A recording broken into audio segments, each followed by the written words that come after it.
Hello viewers, welcome to creative incarnation.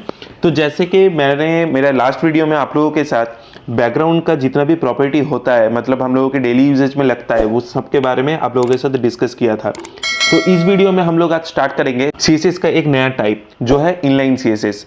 ये inline CSS होता क्या है, इनलाइन सीएसएस को यूज कैसे करता है, इनलाइन सीएसएस कहां पर लगता है, इन सब के बारे में जितना भी कंफ्यूजन आप लोगों का होगा वो सब मैं इसी वीडियो में आप लोगों को सॉल्व करके दूंगा।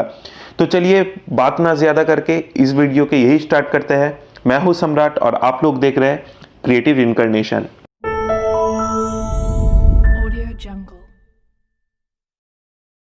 तो जैसे कि मैंने आप लोगों को डिव बनाना सिखाया था इंटरनल सीएसएस के थ्रू, तो वहां पर हम लोग क्या कर रहे थे कि यहाँ पर मैंने एक डिव लिया था और डिव का जो प्रॉपर्टी है वो हम लोग क्या किए थे, स्टाइल जो एक टैग था वहां पर जाकर हम लोग डिव का जितना भी प्रॉपर्टी हम लोग को लग रहा था उसको हम लोग लिख दिए थे।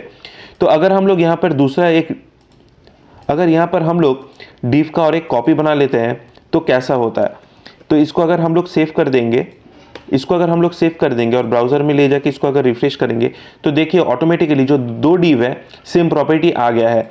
हम लोग अलग अलग इसको नहीं कर सकते, लेकिन अगर हम लोगों को दो डिव में ही अलग अलग प्रॉपर्टीज चाहिए होगा तो हम लोग उसको कैसे लिखेंगे। तो यहाँ पर तो हम लोग इंटरनल सीएसएस में इस डिव को एज ए सिलेक्टर यूज कर रहे थे। तो ये वाला जो सिलेक्टर है इसको हम लोग ऐसे यूज ना करके हम लोग इनलाइन में यूज करेंगे। उसको करने के लिए ये वाला जो प्रॉपर्टी है इसको पहले आप लोग कट कर लीजिए और इसको हटा दीजिए। यहाँ से करने के बाद ये जो डिव है ना, इसके साइड में जाके स्टाइल एक एट्रीब्यूट लिख दीजिए। स्टाइल एट्रीब्यूट के अंदर जाके ये वाला जो प्रॉपर्टीज आप पहले लिख रहे थे उसको आप लोग पेस्ट कर दीजिए।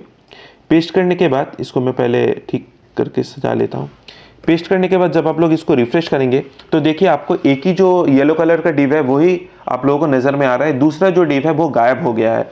वो एक्चुअली गायब नहीं हुआ है, अगर आप लोग इसको इंस्पेक्ट करेंगे तो आप लोग देख पाएंगे ये वाला गायब नहीं हुआ है, ये वाला भी नीचे है, लेकिन इसका कोई भी प्रॉपर्टी हम लोग ने मेंशन नहीं किया है। तो इसका जो प्रॉपर्टीज है उसको मेंशन हम लोगों को इंडिविजुअली करना पड़ेगा, क्योंकि यहाँ पर हम लोग सिलेक्टर जो है, मतलब डिव जो एक एलिमेंट है, एलिमेंट के अंदर हम लोग उसका प्रॉपर्टी डिफाइन कर रहे हैं, ना कि हम लोग उसको एज ए सिलेक्टर करके उसका प्रॉपर्टी डिफाइन कर रहे हैं। तो अगर आप लोग इसको कॉपी कर लेंगे और यहाँ पर जाके इसको भी पेस्ट कर देंगे तो आप जाके रिफ्रेश कीजिए, देखिए दो डिव आप लोगों को भी दिखा रहा है। तो ये तो दो डिव आ गया हम लोग का, इसको मैं रेट कर देता हूं। ये देखिए दो अलग अलग डिव आ गया है।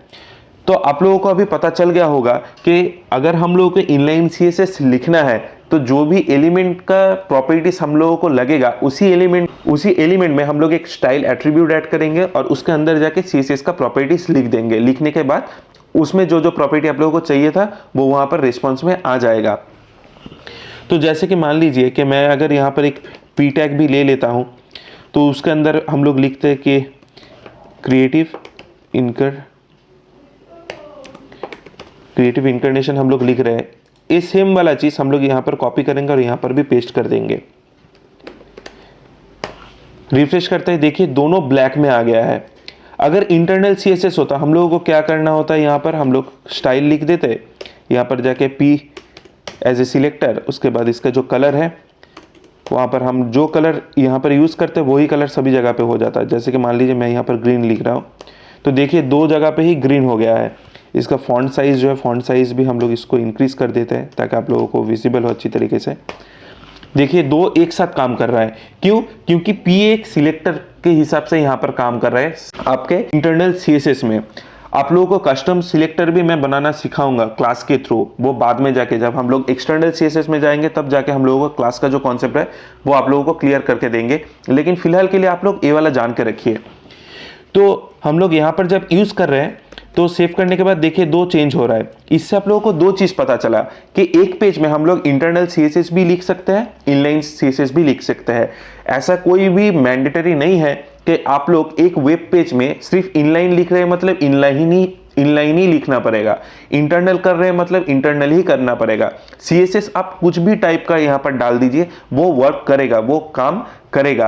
आपको जहां पर जो भी रिक्वायर्ड होगा, रिक्वायरमेंट के बेसिस पे आप लोग सीएसएस को यूज कर सकते हैं। सिर्फ इसका टाइप्स जो है, मतलब लिखने का जो तरीका है वो अलग होगा और बाकी कुछ भी चेंज नहीं होगा।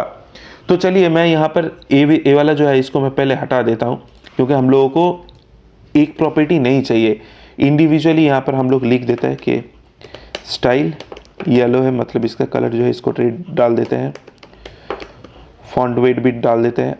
देखिए फॉन्ट वेट, एक कलर, फॉन्ट्स के बारे में जितना भी प्रॉपर्टीज़ है ये भी मैं CSS के प्रॉपर्टी में डिस्कस किया हूँ मेरा प्लेलिस्ट का पिछले वीडियोस में, आप लोग जाके वो भी देख सकते हैं। मैं आप लोगों को लिंक दे दूंगा वीडियो के एंड में, या फिर मेरे प्लेलिस्ट में जाकर भी आप लोग चेक कर सकते हैं।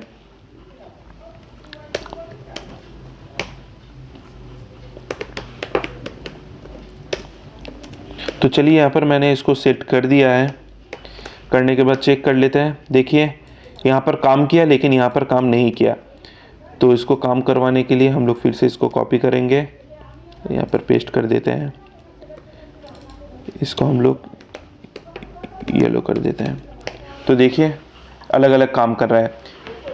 तो आई होप आप लोगों को इनलाइन CSS का जो प्रॉपर्टी है या फिर फंडा है वो आप लोगों को क्लियर हो गया होगा। अगर क्लियर नहीं हुआ है तो कमेंट सेक्शन में ज़रूर मुझको बताइए कि मुझको समझ में नहीं आया इनलाइन CSS। मैं आप लोगों को फिर से समझाने के लिए और एक डिटेल में वीडियो बना दूंगा, इसमें कोई भी प्रॉब्लम नहीं है, लेकिन आप लोगों का समझना बहुत ज़रूरी है मेरे लिए। तो इसके नेक्स्ट वीडियो में हम लोग 3 नए प्रॉपर्टी के बारे में जानेंगे, जो है फ्लोट, मार्जिन एंड पैडिंग, जो कि बहुत यूजफुल 3 प्रॉपर्टीज है CSS का और आपका वेबसाइट बनाने के लिए सबसे ज़्यादा यूज भी होता है। तो चलिए इसी वीडियो को हम लोग यहाँ पर ख़त्म करते हैं। मिलते हैं नेक्स्ट वीडियो में, तब तक के लिए thank you, take care and goodbye and keep practising.